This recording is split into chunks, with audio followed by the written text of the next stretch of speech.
Today is a very significant day in the history of Nicholaston House. It's the 20th year anniversary, almost to the day, of when we first, as Swansea City Mission and Educational Trust, took possession of the house, which was a miracle story in itself. We've come to commemorate it, we've come to celebrate it and to give thanks, but also to launch a book which records the story of the house. It's called God's House, written by Derrick Hancock, the founder, along with his wife Sue, of Nicholaston House. So it's quite special. He's going to be doing a book signing. He's going to be, and he's telling his story while we still got him, because he's a very precious and special man, but he's in his late 80s now. So we're very aware. We wanted to get the story from the horse's mouth while we still have him, and I'm very pleased to say he has completed the book. It's just been published and he's going to be signing it. So we, along with Derrick, have had a gathering of all the people who've come with the house throughout the 20-year period. Some have only been with us 10 years. I've only been with the house probably 6 or 7, and yet people from all different stages of the house's development have come together today to share stories, to share testimony, to give thanks to God for what we see as his faithfulness over 20 years. And here we stand today in this beautiful place, which we call God's house. 20 years ago today, we were in this room. It's almost, I think, exactly 20 years. It was on a Saturday, and it was sort of the third week of October. 20 years. It's an interesting question. I thought as I sat there what I'm going to ask. And I shall be amazed if I get very many responses. How many of you were here 20 years ago today when we had the celebration, opening, dedication of this place? How many? 1, 2, 3, 4, 5, 6, 7. It's amazing, isn't it? We've come rather a long way. 20 years ago. The chairs faced that way on that occasion. I don't know why, but they did. We had no idea what lay ahead. Not really. No idea. We knew God had called the place into being, but we didn't know how it was going to work out. And in the early days when Sue and I ministered to that person years ago who caused this vision ever to emerge, we had a psychiatrist working with us, Chris Andrew, and he had been brought up in South America. And he gave us this saying, "You build the road as you walk it." We didn't know where we were going, right or wrong. I mean, you could argue that it isn't very good. We didn't know. What we knew was God was calling the place into being. And what we were being was obedient to his calling. And it was for him to work out how it was all going to plan out. You build the road as you walk it. There was much opposition. We had worked, the mission had worked amongst the homeless people in Swansea, particularly opened a unit in Plasmall House. And it was imagined that we were going to transfer the work from Plasmall here. So people had misgivings about the sort of people who we were going to be helping in this building. And there was animosity. It was very strong. I remember when we opened Plasmall House, we were just in a place called Britannia Inn. It was a pub, became a unit for homeless men. But above us was a school. And the parents from the school blockaded the road as you go through Plasmall one afternoon to draw attention to their anxiety about who we were and what we were going to do. They smashed the windows. We had a public meeting. The place was packed. The feeling of animosity was very, very strong. So we had known what it was like not to be very welcomed. That settled down eventually, and now there's still a unit running there. We're nothing to do with it. We sold the property, but there's still a unit running there which is helping people who are coming off of drugs and alcohol dependence. So when we came here, it was imagined that's what perhaps was going to happen. And I remember a neighbour down the road, I was driving out one day and she stopped me and really fell aboard and just was quite hostile. So there was opposition to it being set up. And not everyone in the mission felt it was a good idea. Some who were very influential in the life of the mission were in fact very much opposed to it. But God had intended this place to be established. And Barry and Ethne Mason, who had a lot to do in the early days, many of you will know them, they lived just down the road. I think they were in fact our neighbours. And one August bank holiday, Sue and I came out to visit this place, and it was empty. The doors were locked. So we thought, well, we'd wander down to see Ethne and Barry to explain to them what we thought God wanted us to do. And there was a lady there staying with Ethne and Barry called Pamela Mayo. She was an amazing woman. She used to wait on God for him to tell her where to go. And she'd go off to France or to Germany or wherever. And when she got there, she'd know why she was there. I mean, that's mind-blowing to my mind. It really is. But that's the sort of woman she was. And I was explaining, and Sue was explaining to Ethne and Barry what we were going to do. And this lady said, "You have no idea what God is going to do in that place." I'll never forget her saying it. It was so encouraging because here we were, we had to raise £300,000 and we had 12 weeks and we were in the midst of that waiting on God for the money. And when that woman said that, it just echoed, and I've put it into the book because I want to place on record what this woman said to us, and it's come true.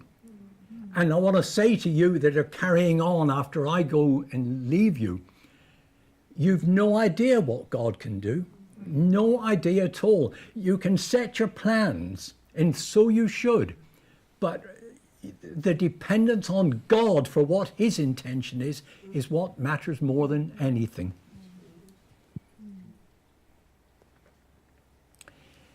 Interesting little thing, I hadn't put it into the book, but I was reflecting on Nicholaston the other day, and I remembered that Oxbridge Bay Hotel had expressed an interest in this place. They were going to use it as a conference centre. They'd had plans drawn up. Do you remember, Derrick Steins? We bought those plans. I forget what we paid for them. I think it might have been £500. But they'd had plans drawn for the ground floor here. And they had, as I recall it, plans to put an open fireplace in the hall. They were going to alter the structure of this building. So you and us as trustees and all the rest of us, it isn't the first time that people have envisaged change in this place.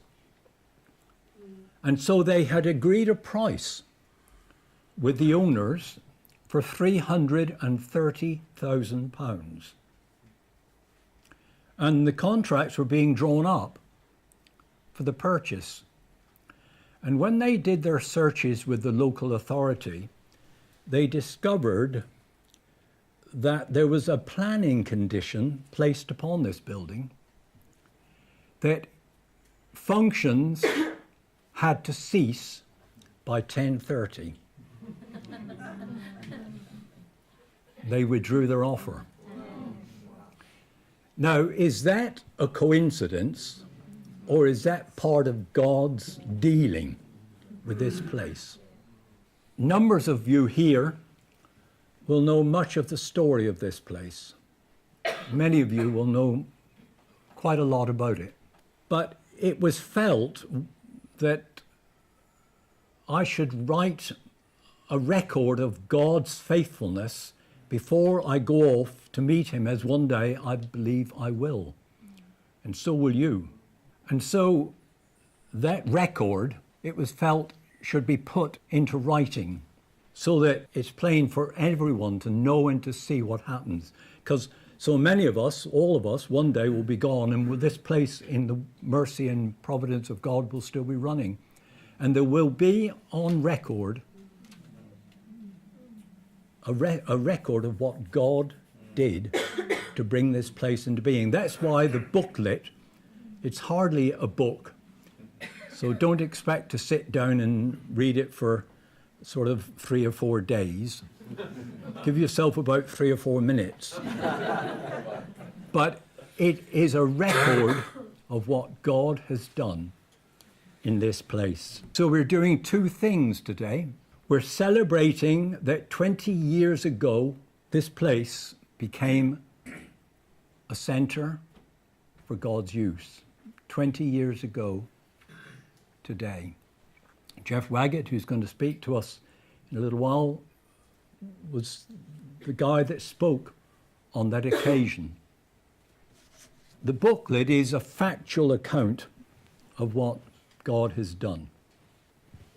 As I've reflected, and with this I close, as I've reflected on what God has done, I'm fearful that familiarity with what he's done will cause us to lose the sense of awe at what he's done. We know the story so well that it can tend to become old hat. When the Israelites were blessed by God, he said that they should build cairns of stone so that they could look back and see what God had done. This booklet is a sort of cairn of stones. It encourages us to see what God has done to bring this place into being. It was against all the odds that this place was purchased. Everything was against us. We had no money. There was uncertainty amongst some of the mission. Although, in fairness, the 5 trustees were of one mind that the place should be purchased. And we came out, Sue and I, and Willie and Sheila Waddell. We stood where the filming is happening now, and we looked, and this place was desolate. There were, whatever they call them, beer pullers, where you pull the beer, pint of beer on the bar there. There were optics. The spirit had gone, but the optic things were left. The place was in a shambles. And that's why some people felt it was unwise to purchase it. And so began the journey of restoration. And it's still going on now. And it's got further to run yet. So God, the booklet title is God's House. And you'll know already, and the book records it, that in 1990, thereabouts, a lady came up with her husband and 2 boys and went and drew a drink from the bar and went out onto the terrace. There wasn't the conservatory there then. And the husband said to her, "The boys and I have finished our drink, sit here and just finish your drink." And she said, she told me this in 2001, 3 years after we purchased it. She said she sat there looking out to sea and she heard God say to her, "This is my house." It was 8 years before we set eyes on the place. God had declared it to be his house. And nothing could prevent it becoming that. No millionaire with £40 million bidding against us could prevent it. And that's why we need to celebrate the goodness of God. Thank you, people, those of you that have labored in the past, that are laboring now, thank you. You'll not lose your reward, I can assure you. God is no man's debtor. And so, thank you for the work continuing. And I just long to see it go on and on. We've got this possibility of a major redevelopment. God alone knows whether that's going to happen. There was a hurdle in buying it. There's a substantial hurdle now in that money being raised for August of next year. There's a hurdle there. If it is of God, it'll happen. And if it doesn't, and I said this the last time I spoke here, if it doesn't, then it's better for us not to proceed and to carry on where we are.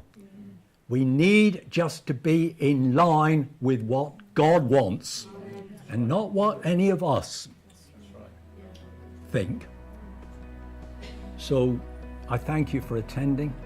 I bless you for the work that you've done, but all that we have accomplished, God has done for us. The program for today has been quite well thought through. We sort of gathered people, and we gathered Jeff Waggett, as well as Derrick, because he was with us from the beginning. He's an Anglican minister, got a prophetic ministry. He actually had a dream, which is in the book, where he actually felt God was saying to tell Derrick to go ahead. So that actually was a precursor to anything actually happening. So it's special that he's here. We've had a time of worship, and we're shortly going to have a time of communion and thanksgiving for what God has done for the last 20 years, but also we believe look forward to the next 20 years, which is the 2020 vision that we have, giving thanks for the past, but looking forward to the future, because we believe God has even bigger plans for the future than we've even seen in the past. A time of testimony with some very powerful testimonies, some of them so personal we couldn't film them, but everybody in the room was just amazed at what God had done. One lady who had experienced awful satanic ritual abuse declared how she had found freedom in Jesus through the ministry of the counselling of this house and the support and fellowship of the house, but not just in terms of ministry, in terms of family. That because she felt so loved and accepted, and that this was a safe house, that she could come and stay here and know solace and know peace, perhaps where she couldn't find it anywhere else.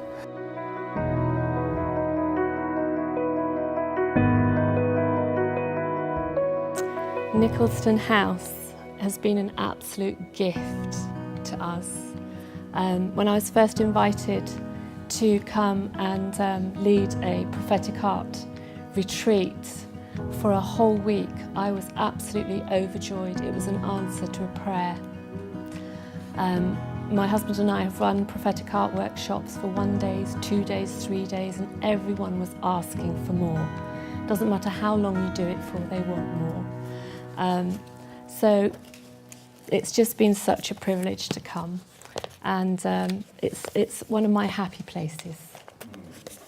The presence of the Lord is always here. It's such a thin place, and we're so privileged to be able to come. We always ask for feedback. It's something we always do. We always want to do our best, give of our best, and if we can make any improvements in any way. But I always offer people the opportunity to give testimonies. So I've looked back over the past 4 years, so we don't always get testimonies from everybody. These are above and beyond their feedback. So I've just got a few clips I want to share with you. This was back in 2015. This week has been another stepping stone in my walk with God, as I know He abides with me, and I abide more and more with Him. He is indeed my greatest treasure, and I give thanks for all He has given me this week. This is from 2017. Interestingly, this is from Catherine, who painted the beautiful painting of the dove and donated it to Nicholaston House. I love her honesty. So her testimony of the week, this week, was called Releasing Heaven on Earth. A happy exhaustion on one level, a slight apprehension on another, as the word breakthrough has been spoken over myself this week. It's a strange feeling, but it's as if time, normal time, has been put on hold for the entire week, and we have all been transported to another place to be changed on many different levels, spiritually, artistically. God has come closer within. I feel as if I have been fine-tuned to become more discerning of His voice, His will for my art and creativity, and a breaking of barriers within my spirit, so I can hear Him and His inspirational will for my life. And then one from this year. And I don't know, I know a few people here might be able to relate to this. I arrived here quite anxious and nervous, worried I would have nothing to offer. Life has been so hard for me, especially over the past 4 years. Through the art, through the lovely people I have met here, and through the prayer ministry, I feel this is the start of the process of healing my broken heart and giving me hope again.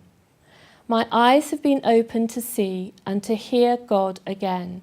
He has given me the reassurance that I am accepted despite my weaknesses. Thank you to everyone who has talked to me, prayed for me, and to all the staff. I also want to share this one. This week, the Lord's Holy Spirit has continued to minister to painful places and experience in me by bringing them to mind. I have painted them and found release. I have been able to bring Jesus into these painful memories in a much deeper way than talking has been able to do. So I have had a lot of emotional healing this week. I have been deeply encouraged.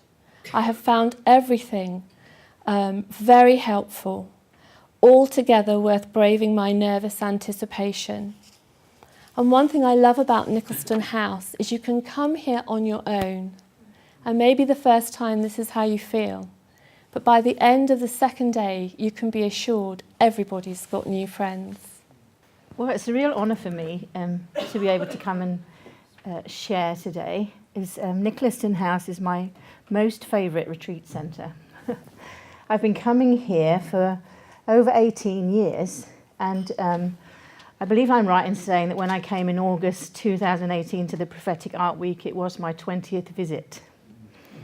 I first heard of Nicholaston House, or Nicholaston, I think is the right pronunciation, when Helena Wilkinson came to my church, Trinity Church in Cheltenham, and she was talking on eating disorders.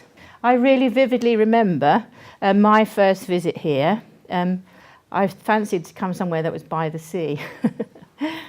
And so I came for a prayer ministry week, And to be honest, I was a bit anxious. I had never been here before, and I didn't really know quite what to expect. And I got out, and I was just totally flabbergasted by that incredible view. And what also happened was I just got enveloped in God's peace. It was incredible. So I was shown to my room, which was lovely, light and spacious, and had this magnificent sea view. And I found a Bible verse on my bed, tucked in the little pile of towels, and it was very appropriate for me at the time. And that was hugely reassuring, because I realised that people had been praying and listening to the Lord before I arrived, and it was a place of prayer. I had such a strong sense of the presence of God, and literally moment by moment I could feel a lot of stress falling away from me. I remember at the end of that first week actually not wanting to go home. I didn't really want to step back into the world.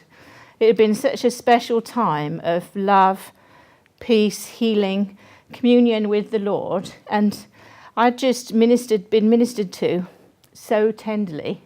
And I remember being actually quite tearful at the prospect of leaving.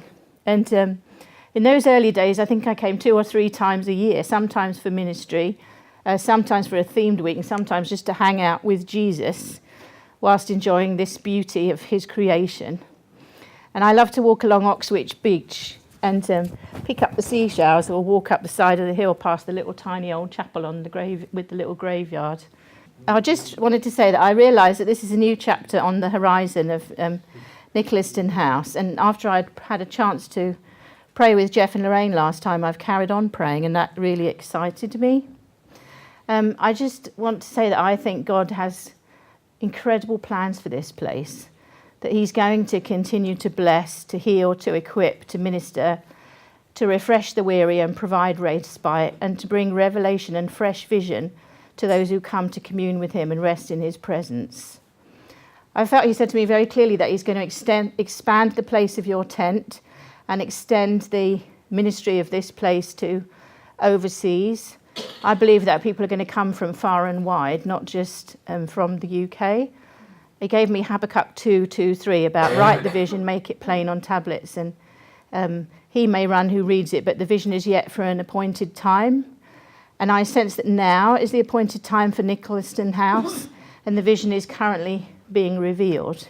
And I was praying yesterday and again today, but this morning I woke up with the vision from the Lord of Jesus, and he had in his hand the remodelled Nicholaston House, just slotted it in place. And I felt he said you were going into a season of prosperity. Everything is in place for the restoration. Everything is in place for the expansion of the ministry going forward. Don't worry. And I also would just like to bless you. So I'd just like to bless all the staff here for all the love. Just incredible service and all the ways that you've blessed us who have come here as guests. And I'd like to bless you in Jesus' name to experience the fullness of what God has for each and every one of you, and the fulfillment of your destiny as a collective through the ministry, and the continued extension and outreach of Nicholaston House. One of the significant things that came through the testimonies today is that people who haven't got money can come and find help here. And that is so important, that through the sale and people knowing about this book, through people being aware of why we're here and what the house is doing for people and has done and wants to continue to do, we're looking for people to partner with us, for people to get in touch with the house. You can purchase the book, but also you can maybe come visit the house for yourself and to catch the vision really of what we believe God has for this house, because it is his house. And he meets people here, not just those who know him, but those who will come to know him, who will make that discovery by coming here, seeing the beauty of this environment, but ultimately finding the beauty of a God who loves them And that's why we're here, is just to bring people into the love of God, to provide an environment, but God provides the love, and he does it through people. It's a wonderful, wonderful place.